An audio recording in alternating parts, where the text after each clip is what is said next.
Di Sumatera, Aceh, Sumatera Barat, Sumatera Utara, kita sedang memanen hasil dari puluhan tahun kesalahan tata kelola hutan.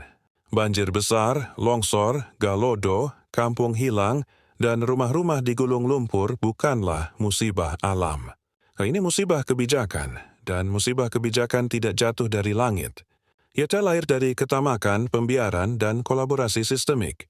Selama bertahun-tahun, peta Sumatera berubah seperti papan catur yang dikuasai 3 warna. Hijau gelap, hutan yang tersisa, makin sedikit setiap tahun, hijau terang, kebun sawit yang tumbuh lebih cepat dari tunas pepaya, dan coklat bopeng. Tambang terbuka yang meninggalkan luka permanen di lereng gunung. Ketika hutan hilang, air hujan tidak punya spons raksasa untuk meresap. Tanah runtuh seperti tepung dan sungai menerima limpahan air dan sedimen.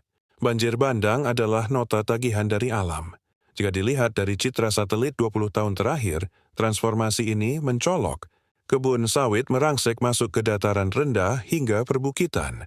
Tambang, batu bara, mineral, dan galian C makin merapat ke kawasan hulu.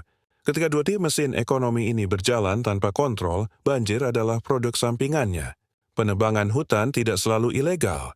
Banyak yang berizin penuh, setengah berizin, atau diberi ruang abu-abu. Hutan ditebang atas nama pembangunan, lalu berubah jadi perkebunan.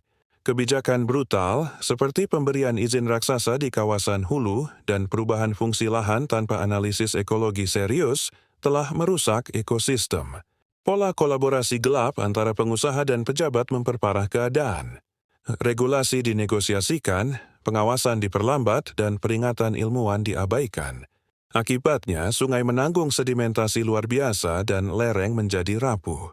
Yang menanggung akibatnya bukanlah pengambil keputusan atau pemilik korporasi, melainkan warga kampung di pinggir sungai, petani yang sawahnya ditimbun lumpur, dan anak-anak yang kehilangan rumah. Ketika banjir datang, izin konsesi tidak ikut hanyut. Yang hanyut adalah hidup manusia biasa. Indonesia, khususnya Sumatera, harus mengakui bahwa banjir ekstrem tidak dapat dipisahkan dari kerusakan hutan yang disebabkan oleh izin yang diberikan negara. Perbaikan membutuhkan keberanian politik. Jika ingin bencana ini berhenti, langkahnya harus sistemik. Hentikan izin baru di das kritis, audit ulang izin lama, dan pulihkan hutan hulu secara masif.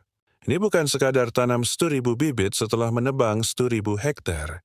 Alam tidak pernah korupsi, manusia yang melakukannya.